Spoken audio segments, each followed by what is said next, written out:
Hello friends, welcome back to your own channel spot psychology. और आज का हमारा जो टॉपिक है वो है a timeline of intelligence testing. यानी आज की इस वीडियो में हम कुछ इंटेलिजेंस टेस्ट को डिस्कस करेंगे और जानेंगे ये टेस्ट कब, कहां और कैसे किसने पेश किए थे और इन टेस्ट का जो बेसिक यानी मोटिव था वो क्या मोटिव था, यानी वो कौन कौन से इंटेलिजेंस के टेस्ट हैं जिससे हम किसी भी इंटेलिजेंस को जो है मेजर कर सकते हैं। सो without any time wasting, let's start it.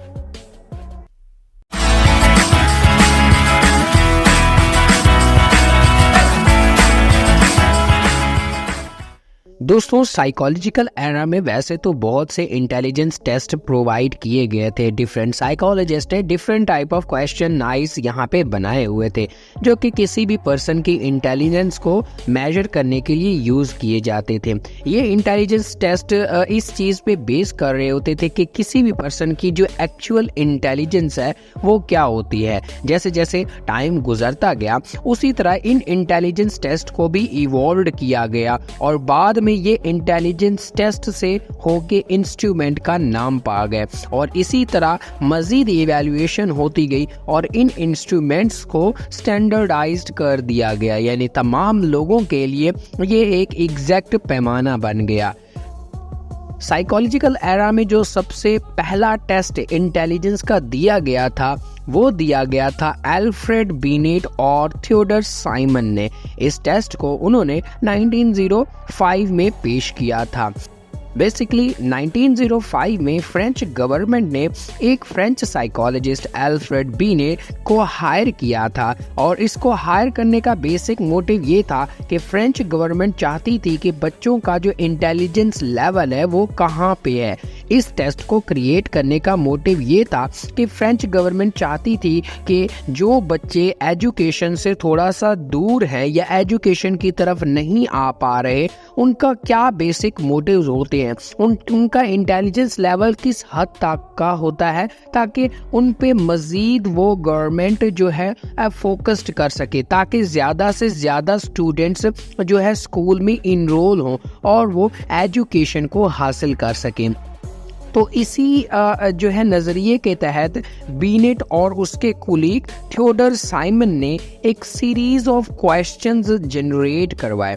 In questions का जो मोटिव था वो ये था कि बच्चे स्कूल से हटकर जो डिफरेंट और एक्टिविटीज़ करते हैं जिसमें उनकी मेमोरी यूज़ होती है, अटेंशन यूज़ होती है, उनकी प्रॉब्लम सॉल्विंग की एबिलिटीज़ यूज़ होती हैं, वो किस तरह से यूज़ होती हैं या वो किस तरह से उन चीज़ों को जो है फाइंड आउट करके सॉल्व करती हैं या उनकी इंटेलिजेंस अटेंशन किस तरह से वर्क कर दिया। तो ये एक बेसिकली फुल एक क्वेश्चन नायर था।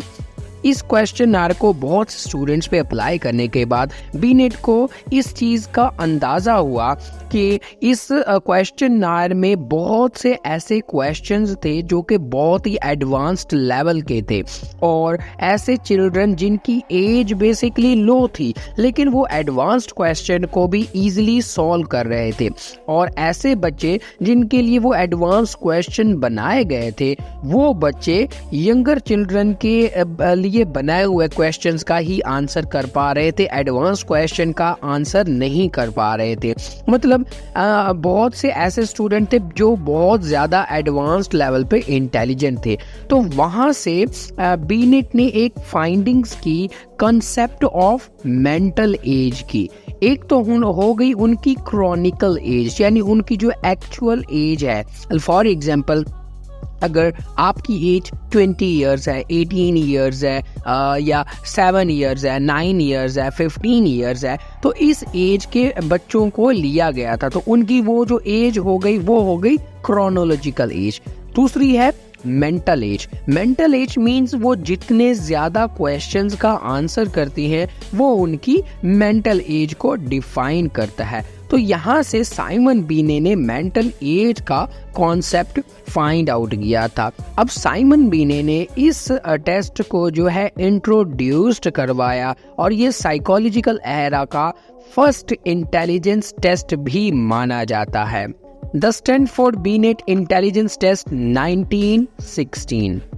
जब साइमन बीने का ये टेस्ट यूनाइटेड स्टेट्स में आया तो यूनाइटेड स्टेट्स में एक यूनिवर्सिटी स्टैनफोर्ड यूनिवर्सिटी में एक साइकोलॉजिस्ट लेविस स्टरमन ने इस टेस्ट को मजीद स्टैंडर्डाइज्ड करके अमेरिकन सैंपल पेश किया और अब इस इंटेलिजेंस टेस्ट को जो अडॉप्ट किया गया था उस इंटेलिजेंस को स्टैनफोर्ड बीनेट इंटेलिजेंस स्केल के नाम से 1916 में पब्लिश कर दिया।